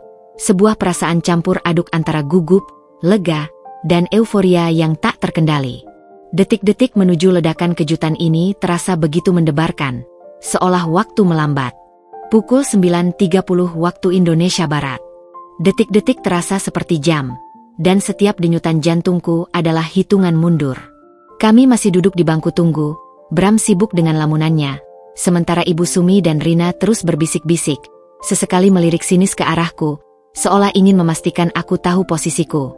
Mereka terlihat sangat tenang, yakin bahwa aku adalah pihak yang akan terpojok hari ini. Tiba-tiba, ponsel Bram yang tergeletak di pangkuannya bergetar. Ia menatap layar, keningnya berkerut. Ada apa ini? Gumamnya pelan, lebih kepada dirinya sendiri. Ia menggeser notifikasi yang muncul. Matanya membelalak. Ada apa ini, Bu? Suaranya sedikit lebih tinggi dari biasanya, menarik perhatian Ibu Sumi dan Rina. Ada apa sih, Bram? Jangan bikin gaduh, sungut Ibu Sumi. Bram menunjuk layar ponselnya, yang menampilkan rentetan berita kilat dari beberapa portal berita online dan unggahan media sosial yang viral. Semuanya menampilkan foto dan video yang sama. Sebuah deretan panjang mobil-mobil mewah yang berjejer rapi di jalanan menuju Pengadilan Agama Jakarta Pusat. Rolls-Royce Phantom berwarna silver, Lamborghini Aventador oranye menyala, Ferrari Roma merah, Bentley Continental Gigaton hitam mengkilap, dan beberapa unit Mercedes-Benz S-Class serta Range Rover yang gagah. Totalnya, 10 unit mobil mewah yang sangat mencolok, mengundang decak kagum dan kerumunan orang yang penasaran. Astaga, itu mobil siapa? Rina ikut memekik, matanya membesar melihat kemewahan yang tak biasa itu. Ada apa ini? Apakah ada artis atau pejabat mau sidang cerai juga? Ibu Sumi mendekat, mencoba melihat layar ponsel Bram. Wajahnya menunjukkan campuran rasa penasaran dan kekagetan. Mobil-mobil mahal begitu, pasti orang penting. Semoga saja kita bisa ketemu, siapa tahu bisa menambah koneksi. Matanya berbinar melihat kilauan mobil-mobil itu di layar. Mereka sama sekali tidak mencurigai apapun. Aku melihat ekspresi terkejut di wajah mereka, dan senyum tipis, nyaris tak terlihat, tersungging di bibirku. Ini baru permulaan. Ponselku bergetar lagi, kali ini dari Pak Joko. Sebuah pesan singkat, mereka sudah tiba di gerbang. Nona, bersiap. Aku mengangkat kepalaku, menatap Bram dan keluarganya. Mungkin itu tamu spesial, kataku dengan suara tenang, menatap mata mereka satu persatu. Bram masih terpaku pada ponselnya, membaca berita yang viral dengan wajah bingung. Tiba-tiba, suara riuh dari luar gedung mulai terdengar. Suara obrolan, decak kagum, dan beberapa suara jepretan kamera yang ramai. Beberapa pengunjung lain di bangku tunggu juga mulai berbisik-bisik dan mengintip keluar jendela. Ada apa itu di luar? Ibu Sumi bertanya pada seorang satpam yang kebetulan lewat. Satpam itu tampak panik namun bersemangat. "Maaf, Bu, ada rombongan tamu sangat penting datang. Mobil-mobilnya luar biasa mewah. Pengadilan sampai harus mengerahkan banyak petugas keamanan." Jantung Ibu Sumi dan Rina berdegup lebih kencang. Mata mereka berbinar penasaran. Mereka berdua segera bangkit, mencoba melihat apa yang terjadi di luar melalui jendela lobi yang besar. Bram masih terpaku di tempatnya, ponselnya masih di tangan. Di dalam, suara langkah kaki yang teratur dan berwibawa mulai terdengar mendekat. Bukan langkah kaki biasa, melainkan langkah tegap, berirama, seolah sekelompok orang penting sedang berbaris. Kepala Satpam Pengadilan terlihat gelisah, buru-buru berdiri tegap di dekat pintu masuk utama. Lalu, di ambang pintu lobi, muncul sosok-sosok yang sangat familiar bagiku, namun asing dan tak terduga bagi mereka. Sosok-sosok itu melangkah masuk dengan aura kemewahan dan kewibawaan yang tak terbantahkan, memancarkan karisma yang langsung mengisi seluruh ruangan. Aura yang selama ini sengaja kusembunyikan dariku, kini akan terpampang nyata di hadapan mereka. Detik ini adalah puncak dari semua penantian. Suara langkah kaki yang teratur dan berwibawa semakin mendekat, menggaung dramatis di seluruh lobi Pengadilan Agama yang tadinya hening. Semua mata kini tertuju ke ambang pintu utama, mengantisipasi sosok-sosok yang akan muncul. Bram, yang tadinya masih terpaku pada ponselnya, mendongak. Wajahnya yang sudah pucat karena ketegangan semakin kehilangan rona, berubah menjadi seputih kertas. Ia merasakan aura yang berbeda, aura yang tak pernah ia temui di lingkungan keluarganya. Ibu Sumi dan Rina, yang sibuk mengintip keluar jendela, kini membalikkan badan, mata mereka membelalak tak percaya melihat rombongan yang baru saja melangkah masuk.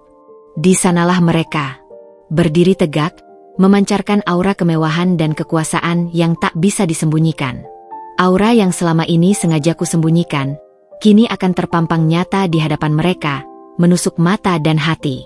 Di barisan paling depan, melangkah dengan karisma yang kuat adalah ayah, Bapak Arya Wijaya, mengenakan setelan jas Navy yang dibuat khusus oleh penjahit pribadi, tampak gagah dan berwibawa, rambutnya yang memutih di pelipis menambah kesan karismatik. Di sampingnya, Bunda, dengan balutan kebaya modern berwarna lembut seperti dusti pink yang memancarkan keanggunan seorang bangsawan, dilengkapi dengan perhiasan berlian minimalis namun memukau yang melengkapi penampilannya. Di belakang mereka, mengikuti dengan langkah tegap, ada Paman Surya dan Bibi Indah, adik-adik ayah yang juga merupakan direktur utama di anak-anak perusahaan Wijaya Group. Paman Surya mengenakan setelan jas abu-abu arang yang elegan, sementara Bibi Indah mengenakan gaun sutra berwarna zamrud yang memancarkan kemewahan. Mereka diikuti oleh beberapa sepupu dan kerabat dekat lainnya yang semuanya berdandan sangat rapi, mengenakan pakaian desainer yang sederhana namun berkelas, dan perhiasan yang tampak sangat mahal, seperti jam tangan mewah atau kalung mutiara yang berkilauan. Rombongan ini dikelilingi oleh sekelompok pengawal pribadi berbadan tegap yang mengenakan jas hitam dan RPC, mengawal ketat setiap langkah mereka, seolah mereka adalah rombongan pejabat negara atau keluarga kerajaan yang sedang berkunjung. Tatapan ayah langsung tertuju padaku, menembus kerumunan. Senyumnya mengembang, senyum penuh kelegaan karena aku baik-baik saja, dan kebanggaan atas keberanianku. "Anya," suaranya lantang namun hangat, penuh kasih sayang, memecah kesunyian yang tiba-tiba melanda ruangan lobi Pengadilan Agama. Semua kepala menoleh ke arahku dan ayah. Aku bangkit dari dudukku, bibirku tersenyum. Sebuah senyum tulus yang sudah lama tidak kurasakan. Senyum yang merefleksikan kebahagiaan dan kebebasan yang sebentar lagi kugenggam. "Ayah, Bunda." Aku melangkah cepat menghampiri mereka, merasakan pelukan hangat yang begitu kurindukan selama ini. Pelukan ayah terasa begitu menenangkan. Ia mengelus puncak kepalaku. "Maaf, Nak, Ayah dan Bunda baru bisa datang sekarang," bisiknya, suaranya sedikit serak karena haru. Lalu, ia menatap mataku dalam-dalam. "Jangan khawatir, kami akan memastikan kamu mendapatkan semua yang seharusnya kamu dapatkan, dan yang pantas kamu dapatkan. Ini adalah awal yang baru untukmu." Pandangan ayah kemudian beralih, dan tatapannya yang tadinya hangat penuh kasih sayang kini berubah dingin, menusuk tajam langsung ke arah Bram dan keluarganya. Bram, Ibu Sumi, dan Rina, yang sejak tadi hanya bisa melongo, kini berdiri mematung di tempat mereka, seolah akar menancap di lantai marmer, tak bisa bergerak. Wajah Bram sudah pucat pasi, matanya membelalak tak percaya. Ia jelas mengenali ayahku, bukan sebagai Bapak Arya Wijaya, melainkan sebagai sosok yang sering muncul di berita bisnis sebagai salah satu orang terkaya dan paling berpengaruh di Indonesia, bahkan di Asia. Tapi ia tak pernah sekalipun membayangkan atau menduga bahwa ayahku adalah ayah dari Anya, istrinya yang selalu ia anggap sederhana dan tak punya apa-apa. Ibu Sumi, yang tadinya bersikap angkuh dan pongah, kini matanya membelalak tak percaya lebih lebar, rahangnya sedikit terbuka, menganga tak mampu berkata-kata. Tidak mungkin. Gumamnya, suaranya serak, nyaris tak terdengar, seolah ada yang mencekik tenggorokannya. Ia melihat deretan mobil mewah di luar yang baru saja lewat ponsel Bram, melihat pasukan pengawal yang berjejer gagah, melihat kemewahan pakaian dan perhiasan keluarga kami, dan akhirnya menyadari kengerian serta kenyataan pahit yang akan datang menghantamnya. Rina bahkan sampai menjatuhkan tas tangan branded tiruan yang sedari tadi ia genggam erat. Isinya berhamburan di lantai tanpa ia sadari. Fokusnya sepenuhnya tertuju pada rombongan keluarga yang berdiri tegak dan megah itu. Ayah melangkah satu langkah ke depan, mendekat ke arah mereka, ekspresinya tegas tanpa kompromi. Aura dominannya mengisi seluruh ruangan lobi, membuat semua orang yang ada di sana merasa kecil. Jadi, suaranya berat, dingin, dan penuh wibawa. Setiap kata menusuk tajam. Ini orang-orang yang selama ini merendahkan putri saya? Putri saya yang kalian sebut, tidak punya apa-apa, tidak jelas asal-usulnya. Menantu yang cuma numpang hidup? Ia melirik Bram yang hanya bisa menunduk, gemetar ketakutan, bibirnya bergetar tak mampu berkata-kata. Kalian berani sekali, beraninya memperlakukannya seperti pembantu, menginjak-injak harga dirinya, hanya karena kalian pikir dia tidak punya apa-apa. Ayah berhenti sejenak, memberikan jeda dramatis yang membuat semua orang yang menyaksikan, mulai dari petugas pengadilan yang kaget, pengunjung lain yang penasaran, hingga para wartawan dadakan yang entah dari mana sudah mulai bergerombol di luar lobi dengan kamera siap membidik, menahan napas dalam keheningan yang mencekam. Dia adalah Anindira Wijaya, putri tunggal saya, dan pewaris tunggal dari Wijaya Group. Ayah melanjutkan, setiap kata diucapkan dengan penekanan yang jelas, menggema di seluruh lobi seolah pengumuman resmi. Salah satu perusahaan properti terbesar di Asia, konglomerat yang asetnya jauh melebihi seluruh impian kalian. Yang kalian bicarakan dan ingin Bram jodohkan dengan anaknya tadi pagi itu, kan? Dan kalian, dengan sombongnya, memperlakukannya seperti ini, merendahkannya di depan umum. Seketika, suasana menjadi hening, lebih mencekam dari sebelumnya. Bram mengangkat kepalanya perlahan, menatapku, matanya kini dipenuhi penyesalan yang mendalam, ketidakpercayaan, dan ketakutan yang luar biasa. Ia melihat sosok Anindira Wijaya yang benar-benar berbeda dari Anya yang ia kenal. Anya yang kini berdiri tegak di samping ayahnya, memancarkan aura kepercayaan diri, kekuatan, dan martabat yang tak terbantahkan. Ia seolah melihat seorang ratu yang selama ini menyamar sebagai rakyat jelata. Ibu Sumi? Tubuhnya langsung lemas, seolah semua tulangnya runtuh. Wajahnya yang tadinya merah padam karena kemarahan kini memutih seperti kapas, seperti tak ada darah yang mengalir. Matanya mulai berputar-putar, pandangannya kosong. Sebuah getaran kuat melanda tubuhnya. Sebelum ada yang bisa menolongnya, ia ambruk begitu saja di lantai marmer yang dingin, pingsan tak sadarkan diri, kejang sesaat di tanah. Rina berteriak histeris, "Ibu! Ibu!" Sambil berlutut dengan panik, mencoba menyadarkan ibunya dengan menepuk-nepuk pipinya. Air mata mulai mengalir di wajahnya, bukan karena sedih, melainkan karena syok dan ketakutan yang teramat sangat. Aku menatap pemandangan itu. Tidak ada kepuasan yang brutal, tidak ada dendam yang membara, hanya rasa lega yang mendalam dan sebuah ketenangan yang dingin. Ini adalah hadiah perpisahanku untuk mereka. Mereka mengira aku akan hancur dan terpuruk. Tapi, justru di hari perceraianku inilah, aku menunjukkan siapa diriku yang sebenarnya. Kekayaan yang selama ini mereka idam-idamkan, status sosial yang mereka puja-puja dan coba raih, kini terpampang nyata di depan mata mereka. Dan itu semua adalah milikku, bukan mereka. Dan untuk Bram, aku hanya berharap ia belajar satu hal. Jangan pernah menilai seseorang dari sampulnya saja, jangan pernah meremehkan orang lain. Karena, terkadang, berlian itu tersembunyi di tempat yang paling tak terduga, menunggu waktu yang tepat untuk bersinar paling terang. Suara teriakan Rina yang histeris memecah keheningan yang menyesakkan di lobi pengadilan, merobek atmosfer ketegangan yang pekat. Ibu, ibu, bangun, Bu. Ia menepuk-nepuk pipi Ibu Sumi yang terkapar tak berdaya di lantai marmer.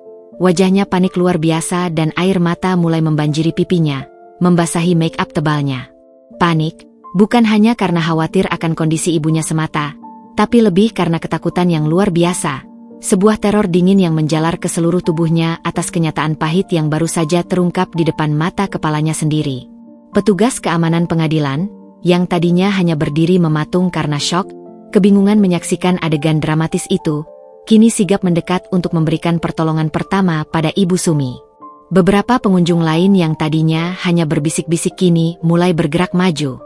Berkerumun lebih dekat, bisikan-bisikan takjub dan terkejut bercampur aduk memenuhi seluruh ruangan lobi. Itu keluarga Wijaya, kan? Ya ampun, jadi dia itu anak Bapak Arya Wijaya. Pantas saja mobilnya begitu banyak dan mewah. Bram masih berdiri mematung. Tubuhnya gemetar hebat dari ujung kepala hingga ujung kaki. Matanya terus menatapku, memancarkan campur aduk emosi yang tak bisa dijelaskan. Penyesalan yang mendalam atas perbuatannya dan kebisuan yang telah ia tunjukkan, rasa malu yang teramat sangat karena semua rahasia ini terbongkar di depan umum, dan ketidakpercayaan yang mencengangkan, seolah ia sedang menyaksikan adegan dari film science fiction yang tak masuk akal. Ia melihat Anya yang sederhana, kini berdiri tegak, memancarkan aura kepercayaan diri yang luar biasa, diapit oleh kedua orang tuanya yang memancarkan aura miliaran dolar, dikelilingi oleh pasukan pengawal pribadi berbadan tegap. Otaknya berusaha keras memproses informasi yang baru saja ia terima, yang menghantamnya seperti palu godam. Bahwa istrinya yang selama ini ia remehkan, ia anggap tak berharga, dan ia biarkan diperlakukan semena-mena, adalah putri dari Arya Wijaya. Nama yang selalu ia dengar dalam daftar orang terkaya di majalah bisnis dan berita ekonomi. Sosok yang ia puja-puja keberhasilannya. Mimpi buruk macam apa ini yang terasa begitu nyata? Bram, jangan diam saja. Tolong ibu. Rina berteriak histeris, menyadarkan Bram dari lamunannya yang mengerikan. Bram tersentak, seperti terbangun dari mimpi buruk. Ia lalu berlutut di samping ibunya, wajahnya sama paniknya dengan Rina. Ia mencoba mengangkat tubuh ibunya yang lunglai, namun tangannya gemetar, terlalu syok dan lemah untuk melakukannya dengan baik. Ayah melangkah maju, tatapannya dingin dan tajam menusuk langsung ke relung hati Bram, seolah membaca semua pikiran dan penyesalannya. Kau yang selama ini meremehkan putriku. Suaranya rendah, namun menggelegar di tengah keramaian yang perlahan mulai mereda. Kau biarkan dia diperlakukan seperti itu? Kau pikir kami tidak tahu apa yang terjadi di rumahmu selama ini? Kau pikir kami buta dan tuli? Bram mengangkat wajahnya, menatap ayahku dengan tatapan memohon yang putus asa. Air mata mulai mengalir di pipinya. Om Arya. Saya sungguh tidak tahu, Om. Saya bersumpah saya tidak tahu kalau Anya adalah putri Om Arya. Saya minta maaf sebesar-besarnya, Om. Suaranya tercekat, penuh penyesalan. Tidak tahu. Bunda menyela, suaranya lembut namun penuh ketegasan, menusuk langsung ke relung hati Bram seperti jarum es. Seorang suami tidak tahu bagaimana istrinya diperlakukan di rumahnya sendiri? Atau kau memang sengaja membiarkannya, Bram? Karena kau menikmati posisimu yang nyaman itu? Menikmati ketika istrimu dianggap seperti pembantu rumah tangga dan dicemooh oleh ibu serta kakakmu. Bram tertunduk.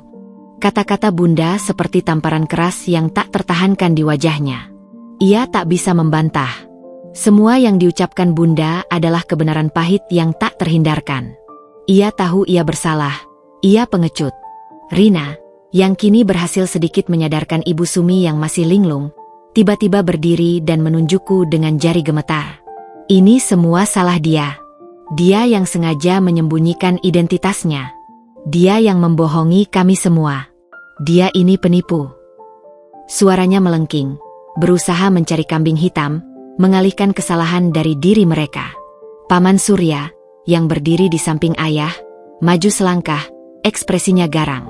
Tatapannya menusuk Rina, membuat wanita itu menciut.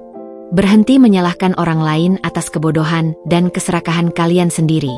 Putri kami datang ke sini dengan tulus, tanpa embel-embel, mencoba merasakan hidup sederhana dan mencari cinta sejati. Kalianlah yang mata duitan, yang hanya melihat orang dari harta.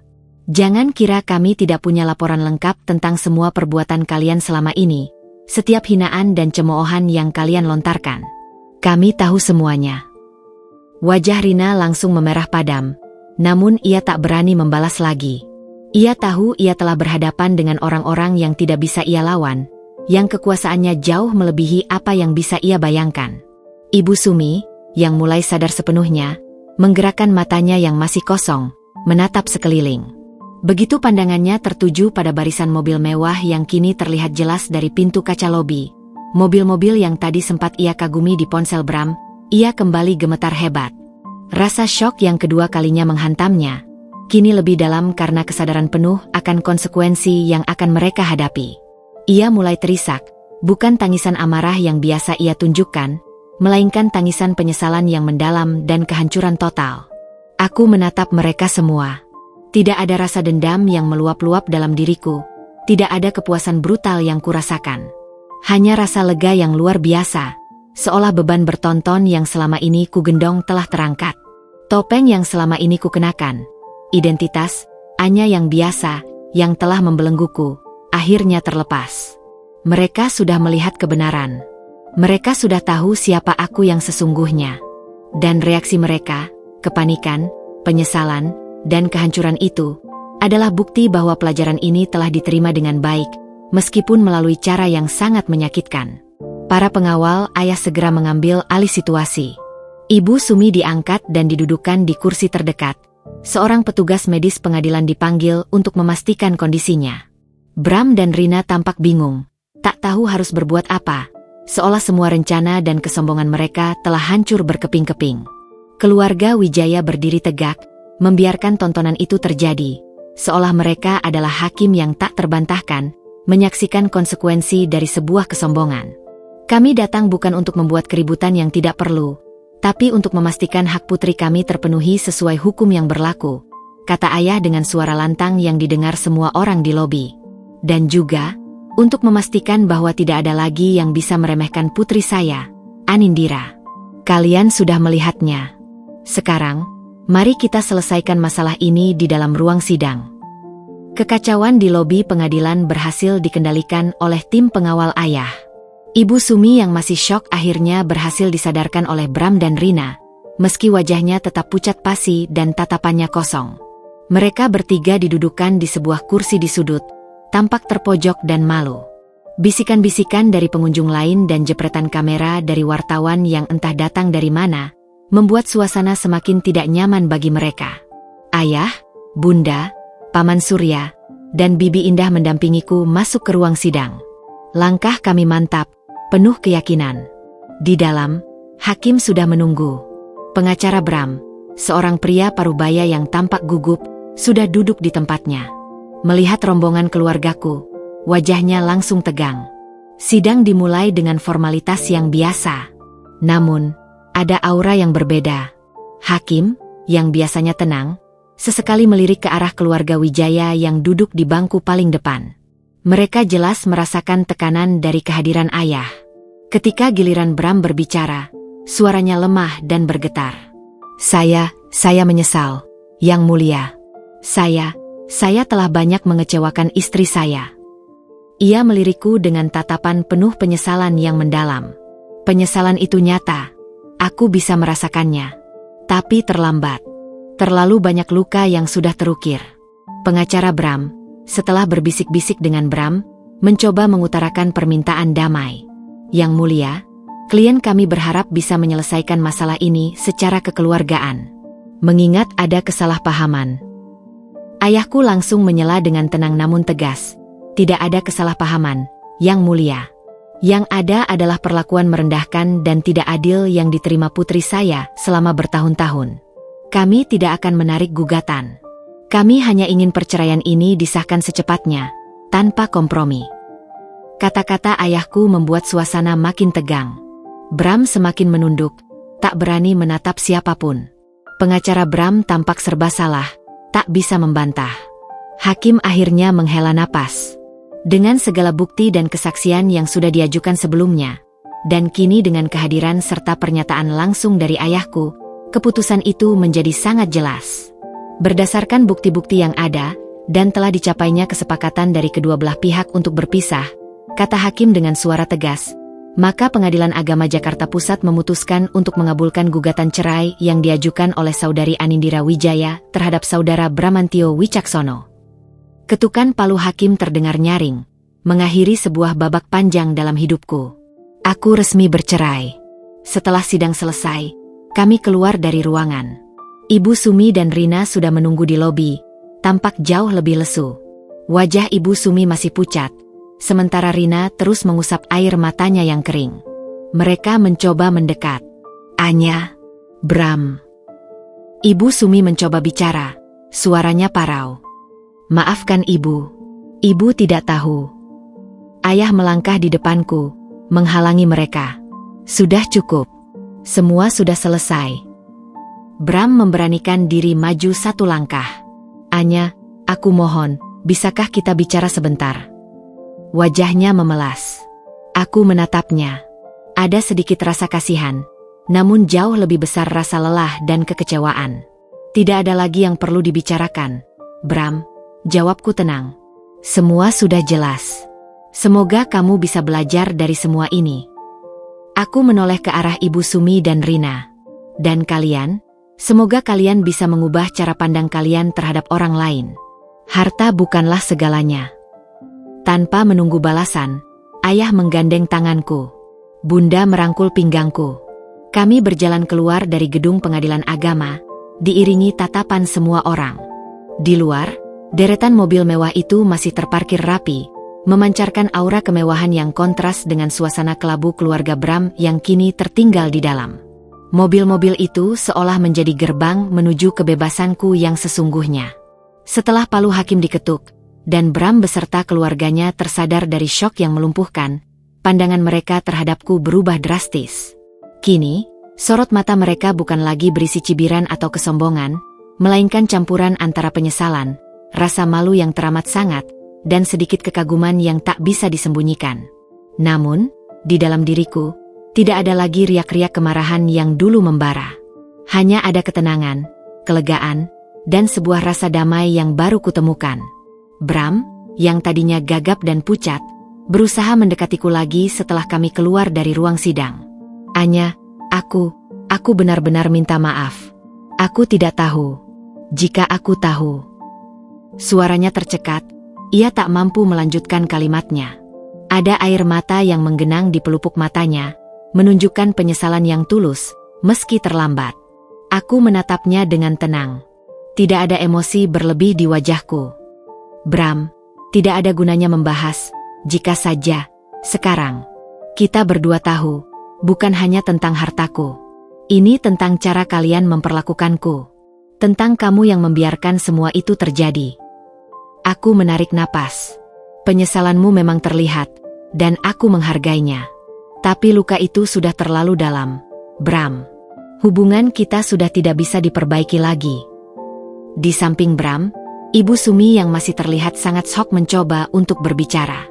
Anya, nak, Ibu minta maaf. Ibu hilaf. Ibu tidak tahu kamu dari keluarga seperti ini.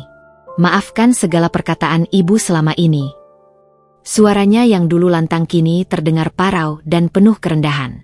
Rina ikut menunduk, matanya tak berani menatapku langsung. Aku menatap Ibu Sumi dan Rina. Sebuah senyum tipis terukir di bibirku, namun bukan senyum kemenangan. Saya sudah memaafkan, Bu. Bukan untuk kalian, tapi untuk diri saya sendiri. Saya hanya berharap, pelajaran ini bisa membuka mata kalian. Bahwa menghargai orang lain itu jauh lebih penting daripada melihat dari status atau kekayaannya. Karena status dan kekayaan bisa datang dan pergi, tapi martabat dan harga diri seseorang itu abadi. Ayah, yang berdiri di sampingku, menepuk bahuku perlahan. Anya sudah tidak punya urusan lagi dengan kalian, katanya, suaranya tegas namun tidak arogan. Perjanjian perceraian akan diurus sesuai hukum yang berlaku, dan kami akan memastikan semuanya berjalan lancar. Tidak ada tuntutan lain dari pihak kami, selain hak cerai dan kehormatan putri kami. Keluarga Bram tak punya pilihan selain menerima. Mereka tahu mereka berada di posisi yang sangat lemah. Setelah percakapan singkat itu, ayah menggandeng tanganku. Bunda merangkul pinggangku. Kami berjalan keluar dari gedung pengadilan agama, meninggalkan Bram, Ibu Sumi, dan Rina yang berdiri terpaku, terpuruk dalam kehancuran dan penyesalan mereka sendiri. Langkahku terasa ringan. Tidak ada beban lagi di pundakku. Aku tidak merasa bahagia karena melihat mereka menderita, tapi aku bahagia karena aku telah mengambil kembali kendali atas hidupku. Aku telah menunjukkan bahwa kesederhanaan bukanlah kelemahan, dan kekayaan sejati terletak pada martabat dan integritas diri. Di luar, deretan mobil mewah itu masih terparkir rapi, memantulkan sinar matahari pagi. Mereka bukan hanya simbol kekayaan, tapi juga simbol dukungan tak terbatas dari keluargaku. Aku naik ke Rolls-Royce Phantom milik ayah, merasakan jok kulit yang lembut di bawahku. Udara segar yang masuk melalui jendela terasa seperti napas kebebasan. Aku telah menutup babak paling pahit dalam hidupku, dan siap membuka lembaran baru, sebagai Anindira Wijaya yang utuh dan kuat. Perceraian dengan Bram, yang dulu terasa seperti akhir dunia dan jurang tak berdasar yang siap menelanku, kini terbukti menjadi gerbang emas menuju kebebasan sejati dan penemuan diri. Begitu pintu Rolls-Royce ayah tertutup di belakangku, memisahkan diri dari hiruk-pikuk pengadilan agama dan tatapan keluarga Bram yang hancur, seolah sebuah tirai telah ditarik pada babak kelabu dalam hidupku. Udara segar Jakarta yang masuk melalui jendela terasa seperti napas baru yang mengisi paru-paruku, membawa serta aroma harapan, potensi tak terbatas, dan kesempatan kedua. Aku tidak langsung kembali ke rumah mewah keluargaku di kawasan elit Menteng yang luas dan penuh kenangan masa kecil. Ayah dan bunda, dengan kebijaksanaan mereka yang mendalam, memahami kebutuhanku untuk menenangkan diri dan memproses semua yang terjadi secara mental dan emosional. Selama beberapa minggu setelah perceraian, aku mengasingkan diri di salah satu villa pribadi keluarga di puncak. Di sana, dikelilingi hijaunya pegunungan yang menenangkan, suara gemericik air sungai yang jernih, dan jauh dari hiruk-pikuk kota serta sorotan media yang mulai mengendus berita perceraianku yang tidak biasa, aku punya waktu dan ruang untuk merefleksikan segalanya. Aku menghabiskan hari-hariku dengan membaca buku-buku filosofi dan strategi bisnis, berolahraga yoga dan mendaki bukit-bukit kecil, dan menghabiskan waktu berkualitas dengan ayah dan bunda yang menyempatkan diri datang menjenguk setiap akhir pekan. Mereka tidak pernah menuntut penjelasan lebih lanjut atau mencampuri perasaanku, hanya menawarkan dukungan tanpa syarat dan cinta yang tak pernah padam. Dalam keheningan villa, di bawah langit malam yang bertabur bintang, aku mulai menyusun kembali kepingan diriku yang sempat tercerai-berai. Aku menyadari betapa berharganya setiap pelajaran yang kudapatkan selama penyamaran itu. Aku telah merasakan bagaimana rasanya diremehkan hingga ke tulang sumsum, bagaimana rasanya hidup pas-pasan, dan betapa berharganya setiap rupiah yang didapat dengan keringat sendiri. Pengalaman itu, meski pahit dan menyakitkan, telah membentukku menjadi pribadi yang jauh lebih kuat, lebih bijaksana, lebih rendah hati, dan lebih menghargai setiap aspek kehidupan. Setelah merasa cukup pulih dan jiwaku kembali utuh, aku kembali ke Jakarta, siap untuk babak baru yang menanti. Aku memutuskan untuk secara resmi bergabung dengan Wijaya Group, bukan sebagai pewaris manja yang hanya numpang nama, melainkan sebagai profesional muda yang ingin membuktikan diri. Ayah, dengan kebijaksanaannya, menugaskanku di Departemen Pengembangan Bisnis, sebuah posisi yang menantang dan membutuhkan kreativitas tinggi serta pemahaman pasar yang mendalam. Ia ingin aku merasakan langsung dinamika bisnis dari lini depan. Meskipun aku adalah putri tunggal pemilik perusahaan, ayah tidak memberiku perlakuan istimewa sedikitpun. Ia ingin aku belajar dari bawah, memahami setiap seluk-beluk bisnis dari akar hingga pucuk. Aku bekerja keras, datang paling pagi sebelum jam kantor dan sering pulang paling akhir, bahkan melebihi jam kerja karyawan lain. Aku mengikuti setiap rapat, mempelajari setiap laporan keuangan dan riset pasar, dan menyerap semua informasi seperti spons kering yang haus air. Pengalaman pahit di pernikahan Bram justru memberiku perspektif unik dalam bernegosiasi dan berinteraksi dengan berbagai tipe orang, mengajariku membaca karakter dan motif tersembunyi di balik senyuman. Aku menjadi lebih peka terhadap niat orang lain, sebuah keahlian tak ternilai di dunia korporat. dalam beberapa bulan, aku berhasil menunjukkan kemampuanku yang sesungguhnya. Ide-ide inovatifku dalam strategi pemasaran properti baru yang menargetkan segmen milenial, dan kemampuan negosiasiku yang tajam dalam mengakuisisi lahan strategis, berhasil menarik perhatian para direktur senior dan membuat mereka terpukau. Aku tidak lagi hanya putri Bapak Arya, atau mantan istri Bram yang misterius, tetapi kini dikenal sebagai Anindira Wijaya, seorang eksekutif muda yang kompeten, visioner, dan memiliki potensi luar biasa untuk membawa Wijaya Group ke tingkat selanjutnya. Tentu saja, kabar perceraianku dan identitasku yang terungkap menjadi headline panas di berbagai media gosip dan bisnis. Ada yang memuji keberanianku dan menyebutku sebagai inspirasi wanita modern. Ada pula yang mencibir dan menyebutku sengaja melakukan drama untuk sensasi. Namun, aku tak lagi peduli dengan opini publik yang tak berdasar. Aku telah belajar bahwa kebahagiaan sejati tidak datang dari pengakuan atau pujian orang lain, melainkan dari kedamaian batin, integritas diri, dan kemampuan untuk menjadi diriku sendiri seutuhnya, tanpa topeng. Kehidupan sosialku juga berubah secara drastis. Teman-teman lamaku yang sempat menjauh karena aku menghilang, dengan penyamaranku kini kembali mendekat. Kali ini dengan rasa hormat dan kekaguman yang tulus, bukan karena pamrih. Aku juga bertemu dengan banyak rekan bisnis baru yang cerdas, berintegritas, dan memiliki visi yang sama denganku. Aku memilih lingkungan pergaulan yang positif, yang bisa mendukung pertumbuhan pribadi dan profesionalisme, yang tidak hanya melihatku dari latar belakang keluargaku. Meski demikian, bayangan Bram dan keluarganya terkadang melintas dalam pikiranku. Aku mendengar kabar burung dari koneksi Pak Joko, bahwa mereka kini sangat kesulitan. Bram dipecat dari pekerjaannya setelah berita perceraian kami yang viral dan skandal perlakuan buruknya terungkap. Reputasinya hancur di mata klien dan kolega. Ibu Sumi jatuh sakit-sakitan karena syok dan stres berat, sering mengeluh tentang nasib buruk yang menimpanya. Rina juga kehilangan pekerjaannya karena perilakunya yang sering merendahkan orang lain terungkap di lingkup sosial mereka, dan ia kesulitan mencari pekerjaan lain. Mereka kehilangan segalanya, bukan karena aku mengambilnya, tetapi karena kesombongan, keserakahan, dan kehinaan yang mereka sendiri tanam telah berbuah kehancuran hidup mereka. Aku tidak bersukacita atas penderitaan mereka, namun ini adalah konsekuensi logis dari perbuatan mereka. Sebuah pelajaran pahit yang harus mereka terima dan cerna sendiri. Aku kini menjalani hidup dengan kepala tegak, penuh keyakinan dan tujuan. Aku telah menemukan diriku yang sesungguhnya, bukan sebagai putri konglomerat yang manja, bukan pula sebagai istri yang diremehkan dan tertindas, tetapi sebagai wanita mandiri yang kuat, cerdas, berintegritas, dan siap menghadapi tantangan apapun yang datang di masa depan. Babak baru ini adalah tentang membangun masa depan yang cerah, tidak hanya untuk diriku sendiri, tetapi juga untuk Wijaya Group dan, semoga, untuk memberikan inspirasi bagi banyak wanita lain yang mungkin berada dalam posisi serupa. Kisah Anya, atau Anindira Wijaya, adalah sebuah tapestri rumit yang ditenun dari benang-benang penemuan diri, keberanian yang tak tergoyahkan, dan kebangkitan yang gemilang dari keterpurukan.